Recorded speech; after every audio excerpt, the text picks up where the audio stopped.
एक शिष्य था जो भिक्षा लेने के लिए गांव में गया और घर घर भिक्षा की मांग करने लगा। भिक्षाम देही, भिक्षाम देही।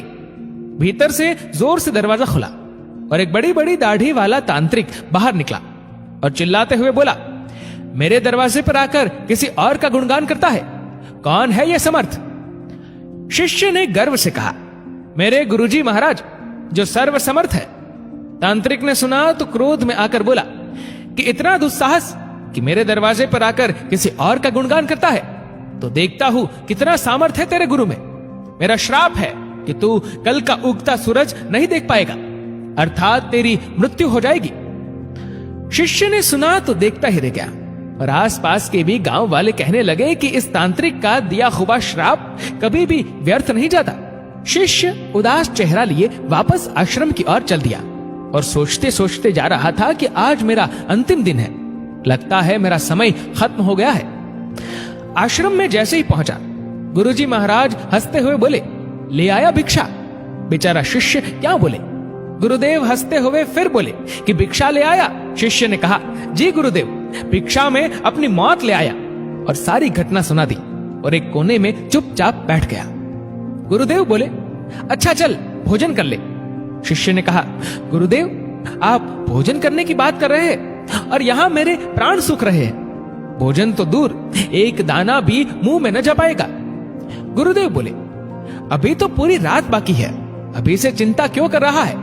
चल ठीक है, जैसी तुम्हारी इच्छा। और ये कहकर गुरुदेव भोजन करने चले गए। फिर सोने की बारी आई, तब गुरुदेव शिष्य को बुलाकर बोले, हमारे चरण दबा दे। शिष्य मायूस होकर बोला, जी गुरुदेव, जो कुछ क्षण बचा है जीवन के, उस क्षण में आपकी सेवा कर ही प्राण त्याग करूं, यही अच्छा होगा। और फिर गुरुदेव के चरण दबाने की सेवा शुरू की। गुरुदेव बोले, चाहे जो भी हो, चरण छोड़कर मत जाना कहीं। शिष्य ने कहा, जी गुरुदेव, कहीं नहीं जाऊंगा। गुरुदेव ने अपने शब्दों को 3 बार दोहराए कि चरण मत छोड़ना, चाहे जो हो जाए। ये कहकर गुरुदेव सो गए। शिष्य पूरी श्रद्धा भावना से चरण दबाने लगा। रात्रि का पहला पहर बीतने को था।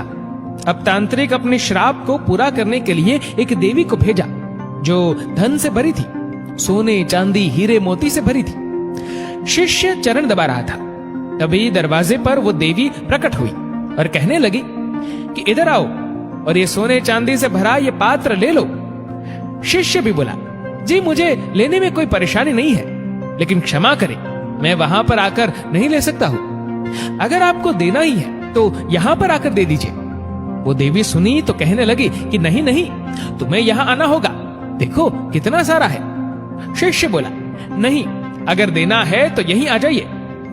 तांत्रिक अपना पहला पासा असफल देख दूसरा पासा फेंका।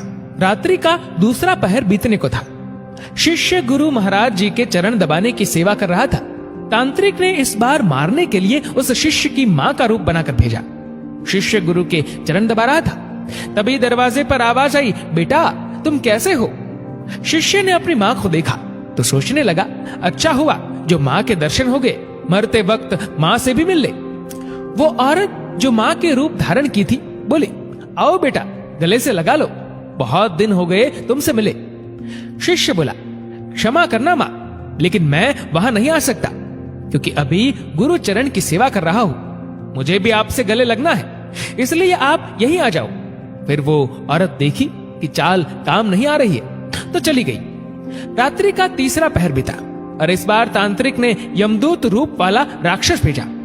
राक्षस पहुंचकर शिष्य से बोला कि चल तुझे लेने आया हूं, तेरी मृत्यु आ गई है, उठ और चल। शिष्य भी जल्लाकर बोला, काल हो या महाकाल, मैं नहीं आने वाला। अगर मेरी मृत्यु आई है तो यहीं आकर ले जाओ मुझे, लेकिन गुरु के चरण नहीं छोड़ूंगा, बस। फिर राक्षस भी चला गया। सुबह हुई, चिड़िया अपनी घोंसले से निकलकर चहचहाने लगी, सूरज भी उदय हो गया। गुरुदेव महाराज जी नींद से उठे और बोले कि सुबह हो गई। शिष्य बोला, जी गुरुदेव सुबह हो गई।